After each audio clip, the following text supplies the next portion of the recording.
नमस्कार दोस्तों, आज के इस खूबसूरत दिन में मैं आप सभी दोस्तों का स्वागत करता हूं। दोस्तों, मैं ये उम्मीद करके चलता हूं कि अप्रैल, मई, जून के अंदर मैंने आप लोगों को जो लेवल्स ढूंढने सिखाए होंगे, जिस तरीके से मैंने आपको पूरा मार्केट का एनालिसिस करके दिया होगा, आप लोगों को बहुत कुछ सीखने मिला होगा और I hope I stand on the right side, है ना। तो दोस्तों, हम लोग मार्केट के डेटा को रीड करके चलते हैं और मार्केट के डेटा को समझते हुए हम लोग इंटरप्रेट करके चलते हैं कि मार्केट पार्टिसिपेंट्स का व्यू आने वाले दिन के लिए किस तरीके का हो सकता है। हमारी ये प्रेडिक्शन सही भी हो सकती हैं और हमारी ये प्रेडिक्शन गलत भी हो सकती हैं। तो दोस्तों, आज मैं आपको अपने उसी एनालिसिस को कंटिन्यू करते हुए आगे की तरफ बढ़ाता हूं। तो सबसे पहले मैं आपके साथ ये डिस्कस करता हूं कि कल मैंने आप लोगों को क्या बताया था। तो दोस्तों, कल मैंने आप लोगों को बताया था कि मार्केट के अंदर 18,803 के नीचे हमारा व्यू मार्केट के लिए बुलिश नहीं है।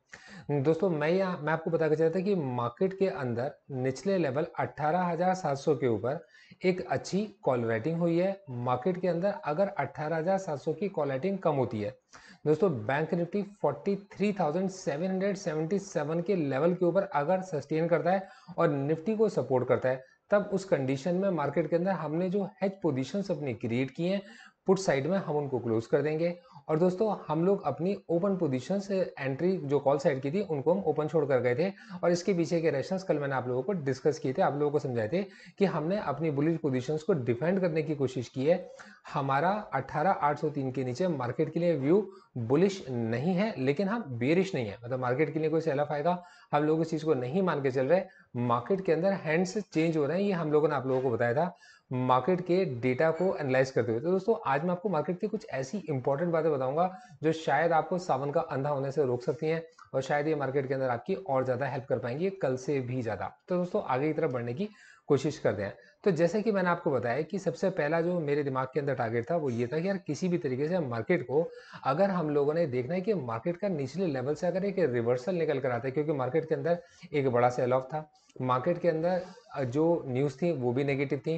और अगर आप ग्लोबल मार्केट्स को भी देख के चलेंगे कि यार देखो, ग्लोबल मार्केट्स को लोग जिस तरीके से देख के चलते हैं, हमारा व्यू भी अगर बिल्कुल सेम वैसे ही होगा तो हम में और दूसरी चीज़ों में फ़र्क क्या रहेगा, मतलब हमारी एज क्या होगी।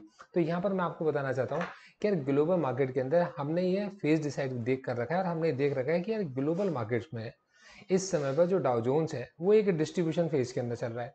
डाउ जोन्स जब तक अपने इस डिस्ट्रीब्यूशन फेज के अंदर है तब तक मार्केट के अंदर डाउ जोन्स से कोई बुलिश एक्सपेक्टेशंस करना या उसकी वजह से मार्केट में कोई बड़ा मूवमेंट आ जाना थोड़ा सा मुश्किल लगता है। तो डाउ जोन्स को समझते हुए 33,970 का लेवल जब तक डाउ जोन्स नहीं निकाले था तब तक हमारा व्यू डाउ जोन्स के लिए बुलिश नहीं बन जाता। तो सबसे पहले तो हमने ग्लोबल मार्केट्स को समझा। तो ग्लोबल मार्केट्स में इस समय देखेंगे तो 33,815 के पास अभी इस समय पर डाउ जोन्स ट्रेड कर रहा है और 33,970 हमारे लिए एक इंपॉर्टेंट ऐसा लेवल है जिसके ऊपर मार्केट में पहले भी शॉर्ट कवरिंग आ चुकी है और आने वाले वक्त में अगर ये इसके ऊपर निकलता है तो हमारा व्यू मार्केट के लिए बुलिश बन जाएगा। मतलब ग्लोबल मार्केट्स को लेकर, डाउ जोन्स को लेकर हमारा व्यू थोड़ा सा बुलिश बन जाता है। अब दोस्तों, आज के ना मार्केट को समझना बहुत जरूरी है। आज मार्केट में जिस तरीके की पोजीशंस बनी थी, और देखो बनने से पहले मार्केट के अंदर पोजीशन को समझना जरूरी होता है, क्योंकि बनने के बाद तो सभी लोग एनालिसिस कर ही लेते हैं और बनने के बाद तो सबको समझ में आ भी जाता है ना, मतलब होने के बाद सब समझ में आ जाता है। तो मार्केट में जिस समय जी हो रही थी तब उस समय पर हम लोग अपने एनालिसिस के साथ कैसे इंटैक्ट थे, मतलब अपने ट्रेड प्लान को हम लोग किस तरीके से फॉलो करके चल रहे थे। तो ये बातें आप लोगों की समझ में आ रही होंगी, वो सभी लोग जो लोग हमारे साथ निफ्टी की पोजीशन हेज स्ट्रेटजीज को हमारे साथ सीख कर चल रहे हैं। और दोस्तों, जून का ग्रुप कंप्लीट हो गया है तो जुलाई का ग्रुप अब हमारे पास स्टार्ट होने वाला है।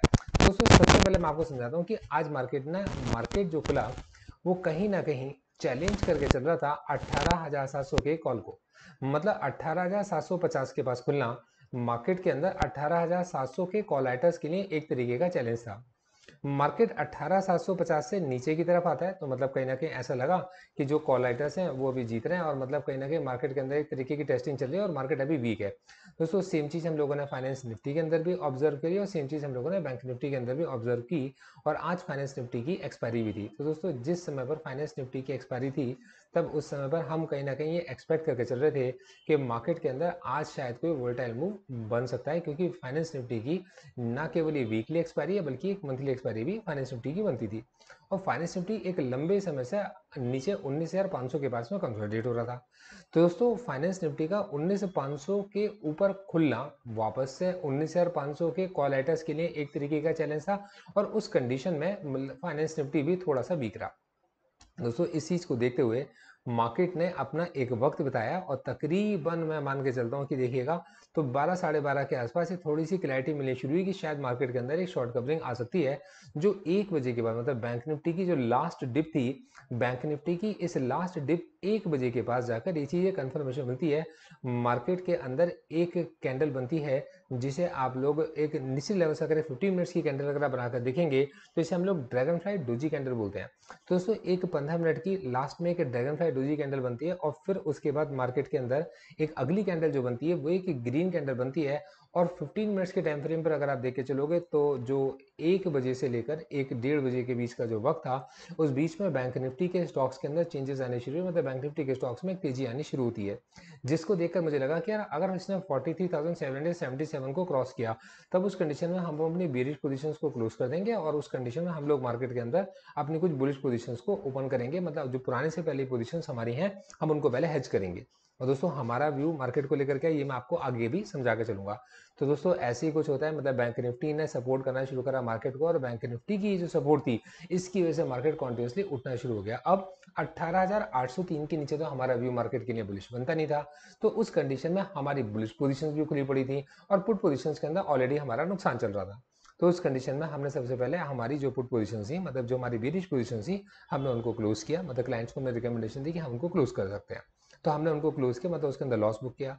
उनसे ज़्यादा क्वांटिटी के अंदर हम लोगों ने कॉल ऑप्शंस के अंदर अपनी एंट्रीज को क्रिएट किया, जिसके अंदर जिससे कि हमारी जो कॉल ऑप्शंस हैं वो एक एवरेज क्वांटिटी एक वैल्यू हमारे को मिल जाए। और दोस्तों फिर मार्केट के अंदर हम लोगों ने देखा कि बैंक निफ्टी ने निफ्टी को बहुत अच्छा सपोर्ट किया, बल्कि फाइनेंस निफ्टी के अंदर जो शॉर्ट कवरिंग आती है उसने तो निफ्टी के अंदर एक जोश ही भर दिया। और दोस्तों उसके बाद आज अगर आप देखेंगे तो निफ्टी की क्लोजिंग 18,803 के ऊपर आना मार्केट के अंदर कहीं ना कहीं मार्केट पार्टिसिपेंट के व्यू को बदल देती होगी। बट पिक्चर अभी बाकी है, थोड़ा सा आगे की तरफ बढ़ते हैं। देखो दोस्तों, मैंने आपसे पहले भी कहा था कि मार्केट के अंदर एफआईज और डीआईज इस समय पर किसी ना किसी तरीके से किसी एक लेवल के ऊपर अपने आप को सेटल करने की कोशिश कर रहे हैं। अब यार वो लेवल क्या हो सकता है? तो ये अगर आप ओपन इंटरेस्ट को देखते हुए चलते हैं तो मार्केट का जो इस समय सेंटर निकल कर आता है वो 18,800 निकल कर आता है। और मैंने आपको बताया कि यार 18,803 जो है, अब देखो कोई बहुत बड़ी बात नहीं है कि कल को हम लोग अगर कुछ इस तरीके के देखें मार्केट के अंदर कि इसके अंदर हमारे को 18,803 के आसपास ही सेंटर बनाते हुए मार्केट कहीं कंसोलिडेट होता हमें दिखाई दे जाए। देखो दोस्तों, मार्केट के अंदर आज जिस तरीके की शॉर्ट कवरिंग रैली आई है, मार्केट ने आज जो बुलिश मूवमेंट शो की है, उसके पीछे का जो सबसे बड़ा क्रेडिट जाता है वो जाता है बैंक निफ्टी को और फाइनेंस निफ्टी को, है ना। मतलब अभी तो आप समझते हैं, पर क्या इन दोनों ही इंडाइसेस के ऊपर यकीन किया जा सकता है? पर अब यकीन किया जा सकता है तो किस लेवल के ऊपर यकीन किया सकता है? तो दोस्तों कल आप लोगों को अगर याद होगा और कल का एनालिसिस आप लोगों ने जरूर देखा होगा, और मैं मानता हूं कि अगर आपने नहीं देखा तो आप जाकर जरूर चेक कीजिए। और मैंने आपको ये बताया था कि यार अगर 43,777 के ऊपर बैंक निफ्टी सस्टेन करता है तो बैंक निफ्टी के अंदर एक शॉर्ट कवरिंग रैली उसको 44,120 तक पुश करेगी। और दोस्तों 44,120 का मैंने आपको टारगेट दिया था कि 43,777 के ऊपर निकलते मार्केट के अंदर बुलिश पोजीशंस ओपन हो सकती हैं, जिनका टारगेट 44,120 होगा। और देखिए अब मार्केट ने हमारे को एग्जैक्टली 43,777 के ऊपर मार्केट में 44,120 के ऊपर की क्लोजिंग आज हमें दिखा भी दी। दोस्तों इतनी बड़ी रैली मार्केट के अंदर बैंक निफ्टी की, अब अगर मार्केट के अंदर कल एक इससे भी बड़ी रैली आती है तब जाकर निफ्टी 18,800 के ऊपर भागने की कोशिश करेगा, मतलब 18,900 को निकलने की कोशिश करेगा और हो सकता है 19,000 तक पहुंचने की कोशिश करे, जो कि मार्केट पार्टिसिपेंट्स की एक्सपेक्टेशंस भी बनती है। मतलब कि कहना कि हो सकता है, मतलब सभी लोग मार्केट पार्टिसिपेंट मान के चल रहे थे कि जून के अंदर, अब देखिए अप्रैल मई जून के जो क्वार्टरली रिजल्ट्स हैं, जून के कंपनीज के क्वार्टरली रिजल्ट्स आने वाले हैं, मतलब जुलाई से आने शुरू हो जाएंगे। तो जुलाई से जब ये क्वार्टरली रिजल्ट्स आने शुरू होंगे तो मार्केट जो है आने वाले वक्त को पहले से एनालिसिस करके चलता है। और मार्केट के अंदर ये जो डिप आई थी मार्केट की, इस डिप के अंदर आज मार्केट के अंदर जो शॉर्ट कवरिंग एक्सपायरी के पास की निकल कर आती है, तो कहीं ना कहीं मार्केट का फ्यूचर का जो ऑप्शन, मतलब फ्यूचर के लिए जो उसका एनालिसिस है उसको बुलिश कर देती है। तो कहीं ना कहीं इसको देखकर तो भी ऐसा लगता है कि मार्केट पार्टिसिपेंट इसके मार्केट को लेकर थोड़े से बुलिश हैं। अब अगला जो हमारे पास में इंपॉर्टेंट लेवल आता है कि मतलब कि एक एंट्री हमारी जो 43,777 से क्रिएट होती थी, वो एंट्री 44,120 पर जाकर क्लोज हो जाती है। आप बात को समझ रहे हैं मेरी? तो यहाँ से हमारा एक मूव पूरा खत्म हो जाता है। और दोस्तों एग्जैक्टली नीचे लेवल से जो हम लोगों ने अपने कॉल ऑप्शंस को एवरेज किया था, उन्हीं पोजीशंस को हम लोगों ने आज भी क्लोज कर दिया। क्यों? क्योंकि हमारा व्यू मार्केट को लेकर एग्जैक्टली ये था कि मार्केट की जब तक 18,803 के ऊपर नहीं है, और हमारा एग्जैक्ट सबसे पहला लॉजिक ये था कि यार जो हम लोगों ने पुट ऑप्शंस के अंदर अपने पैसे लगाए बताए हैं, हम सबसे पहले उन ऑप्शंस के पैसे निकाल लें। इसके अलावा जो कॉल ऑप्शंस हमने खरीदे हैं उनको एवरेज करते हुए कुछ प्रॉफिट हम लोग बुक करके अपने क्लाइंट्स के साथ बाहर निकल जाएं और मार्केट को समझने की कोशिश करें, क्योंकि अब हमारे पास में एक मंथली एक्सपायरी केवल ये जून की मंथली एक्सपायरी नहीं है, ये आने वाले वक्त के जुलाई के, अगस्त के और सितंबर के मूवमेंट को भी डिसाइड करेगी। तो इस कंडीशन में यहाँ जो लॉजिक बनता है वो ये बनता है कि मार्केट के अंदर अब 44,120 एक स्टॉप लॉस की तरह काम करेगा उन सभी एंट्रीज के लिए जिन्होंने मार्केट में नई बुलिश एंट्रीज को क्रिएट किया होगा। मार्केट पार्टिसिपेंट की पोजीशन को मैं समझ के चल रहा हूँ। देखो दोस्तों, मैं कोई रिकमेंडेशन आपको दे के नहीं चल रहा, मैं इसमें गलत भी हो सकता हूँ, क्योंकि एग्जैक्टली जब मैं ऑफलाइन चेन को ऑब्जर्व करता हूँ तो आज मैंने यही ऑब्जर्व किया कि मार्केट के अंदर 18,700 की जो पुट राइटिंग पहले सिग्निफिकेंट नहीं थी वो बहुत स्ट्रांग हो गई, जिसकी वजह से हमने पुट ऑप्शंस को अपने क्लोज किया। मार्केट के अंदर 18,700 की जो कॉल राइटिंग थी वो बहुत वीक सुबह से होनी शुरू हो गई थी। जब मार्केट 18,750 के पास खुला था तभी से वो कॉल राइटिंग वीक होनी स्टार्ट हो गई थी। निचले लेवल पर जब मार्केट आया तो निचले लेवल से मार्केट में शॉर्ट कवरिंग आई। बैंक निफ्टी के अंदर एग्जैक्ट वही लेवल जहां से हम लोग एक्सपेक्टेशंस कर रहे थे, एक हमारे को ड्रैगन फ्लाई डोजी बनती दिखाई देती है जो कि लास्ट डे पे, और उसके बाद मार्केट ने शूट करता हुआ ऊपर की तरफ निकल जाता है। फाइनेंस निफ्टी जो बहुत ज्यादा कंसोलिडेट कर रहा था 19,500 के पास में, उसके अंदर भी एक बुलिश मूवमेंट हमें दिखाई देता है और यार इतना बड़ा मूवमेंट 700 को क्रॉस कर गया। तो दोस्तों इस समय 19,700 के ऊपर फाइनेंस निफ्टी की क्लोजिंग, बैंक निफ्टी की क्लोजिंग 44,120 के ऊपर और निफ्टी की क्लोजिंग 18,803 के ऊपर कहीं ना कहीं मार्केट पार्टिसिपेंट के बहुत ज्यादा बुलिश मूवमेंट्स को दर्शाती है। कहने का मतलब यह है कि जैसी मार्केट के अंदर कोई डिप आती है तो मार्केट पार्टिसिपेंट उसमें सबसे पहले जो शॉर्ट्स फंसे होंगे तो लोग अपने शॉर्ट्स को कवर करने की कोशिश कर सकते हैं। तो यहाँ मार्केट को लेकर हमारा व्यू कुछ ऐसा बनता है कि यार हम लोग मार्केट में अगले आगे जो कोई महीने हैं उनको लेकर हम लोग अपने बुलिश पोजीशंस को खोलने की कोशिश करेंगे। अगर मार्केट पार्टिसिपेंट का व्यू बुलिश रहा तो मतलब ये सारे लेवल जो मैंने आपको बताए हैं, ये सारे लेवल्स हमारे लिए स्टॉप लॉस का काम कर रहे हैं। मतलब 18,803 का लेवल हमारे लिए निफ्टी का स्टॉप लॉस बन जाता है हमारी बुलिश एंट्रीज के लिए। आप बात समझ रहे हो? ठीक है। अच्छा, जो निफ्टी है, अब जो बैंक निफ्टी है 44,120 का लेवल, वो हमारे लिए बैंक निफ्टी की बुलिश एंट्रीज के लिए एक तरीके का स्टॉप लॉस का काम करता है कि 44,120 के नीचे अगर मार्केट चला गया तब उस कंडीशन में हमारा मतलब जबरदस्त व्यू मार्केट के लिए बुलिश नहीं रहेगा, क्योंकि शॉर्ट कवरिंग के लिए शॉर्ट लिफ्ट होती है और मार्केट को वापस उसी लेवल पे लाकर खड़ा कर देती है जो उसकी एक रियल वैल्यू होती है, मतलब जो उसकी एक सचमुच की वैल्यू होती है। तो दोस्तों ये चीज दिमाग में रखते हुए हमने जो अपनी पोजीशंस को ओपन किया वो कुछ आगे की कुछ ऐसी पोजीशंस को क्रिएट किया कि अगर मार्केट पार्टिसिपेंट का व्यू मार्केट को लेकर बुलिश रहेगा तो हमारा व्यू उनके साथ में बुलिश है, लेकिन अगर उनका व्यू चेंज होता है तो दोस्तों हमारे पास में हेज करने के ऑप्शंस अवेलेबल रहने चाहिए। तो हमने अपने आप को इस करंट पोजीशन में नहीं फंसा के रखा और अपनी पोजीशंस को हम लोगों ने चेंज करने की कोशिश की, मतलब अपने आप को चेंज किया। तो दोस्तों ये हमारे क्लाइंट्स के साथ जो मतलब निफ्टी की पोजीशन स्ट्रेटजीज थी उसके अंदर हम लोगों ने कुछ इस तरीके का अपना क्रिएट किया था, मतलब जो हमारा मार्केट को लेकर व्यू बनता था वो कुछ इस तरीके का बनता था और दोस्तों इसी के अकॉर्डिंग हमने अपनी स्ट्रेटजीज को प्लान आउट किया था। देखो दोस्तों, मैं एक सेबी रजिस्टर्ड रिसर्च एनालिस्ट हूँ और मेरा एक भी जगह पर मोटिव आपको किसी भी तरीके से एंटाइज करना या एल्यूर करना या आपको किसी भी तरीके से अपने साथ जुड़ने की कोशिश करना बिल्कुल भी नहीं है, लेकिन मैं आपको हमेशा सच दिखाने की कोशिश करता हूँ और मेरी ये कोशिश रहती है कि आप लोग मेरे साथ जुड़कर बहुत कुछ सीख पाओ।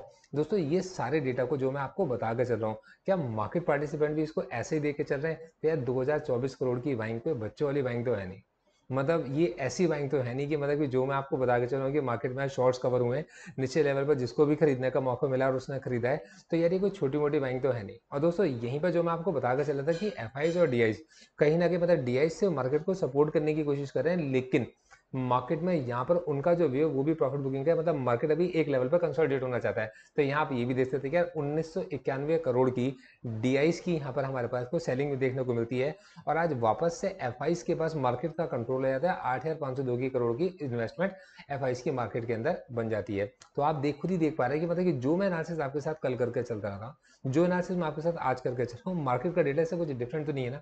तो मार्केट का डेटा भी एग्जैक्टली यही बता के चल रहा है जो मैं आपको समझा के चल रहा हूँ। अब दोस्तों मार्केट का डेटा चेंज होगा तो उसके अकॉर्डिंग हमारा व्यू भी चेंज होगा और व्यू क्या चेंज होगा, हमारी पोजीशन हमारी हेज होंगी और उसी तरीके से हम लोग अपने आप को प्लान करके चल रहे हैं। दोस्तों मैं चाहूंगा कि अगर आप लोग मेरे साथ और सीखना चाहते हैं और आप मेरे साथ में निफ्टी की पोजिशनल रिकमेंडेशंस को अगर आप मार्केट आवर्स में जुड़ के मेरे साथ सीखना चाहते हैं, समझना चाहते हैं, प्रॉपर आप गूगल शीट तैयार करना चाहते हैं, आप चाहते हैं कि एक एक चीज बिल्कुल एक बिजनेस की तरह आप समझ पाओ कि निफ्टी को बिजनेस की तरह कैसे डेवलप किया जाता है, तो आप मेरे साथ निफ्टी की पोजीशन स्ट्रेटजीज में जुड़ सकते हैं। आपको बहुत कुछ सीखने को मिलेगा। दोस्तों इसी के साथ अगर आप मेरे स्टॉक्स की रिकमेंडेशंस में अगर आप अपने पोर्टफोलियोज क्रिएट करने के लिए कुछ अच्छे स्टॉक सेलेक्ट कर रहे हैं तो मैं आपको वीकली एक्यूमुलेशन के लिए अच्छे स्टॉक्स बताकर चलता हूँ। आप सिलेक्टेड स्टॉक्स को जिनका मैं वीकली रिव्यू करके चलता हूँ आप मेरे साथ जुड़कर देख सकते हैं। दोस्तों ये मेरी वेबसाइट है gauravsir.smallcase.com, इसको भी आप लोग विजिट कर सकते हैं। ये मेरी वो माइक्रो साइट है जिसके ऊपर मतलब मैं स्मॉल केस पर जाकर अपने रिसर्च आइडियाज़ को पब्लिश किया करता हूँ। और दोस्तों ये मेरी gauravsir.in मेरी वो वेबसाइट है जिस पर अगर आप जाओगे तो आपको लर्निंग के लिए educational content free of cost इतना बढ़िया मिलेगा, क्योंकि आपकी रीडिंग की हैबिट छूट चुकी है, लेकिन जब आप इसे पढ़ना शुरू करोगे तो आपका पढ़ने का मन करेगा और आपका पढ़ाई में बहुत दिल लगेगा। तो दोस्तों ये मेरा मार्केट को लेकर पूरा व्यू था। दोस्तों मैं यहाँ पर आपसे कहना चाहता हूँ, मेरी 3 डिस्क्लेमर्स हैं जिनको आप समझ के चलिए कि investments in securities market are subject to market risk, read all the related documents carefully before investing, securities quoted are for illustration only and are not recommendatory. Registration granted by SEBI, membership of BSL in case of investment advisors, and certifications from NISM in no way guarantee the performance of the intermediary or provide any assurance of returns to the investors। मतलब कहने का मकसद ये निकल कर आता है कि इस पूरे एनालिसिस के अंदर जो भी चीज़ें मैंने आप लोगों के साथ डिस्कस की हैं वो किसी भी तरीके की कोई बाय सेल की रिकमेंडेशंस आपके लिए बिल्कुल भी नहीं है। और आप लोग अगर मार्केट के अंदर कुछ सीखना चाहते हो तो आप हमारे साथ जुड़कर बहुत कुछ सीख सकते हो। Thank you so much, all the best.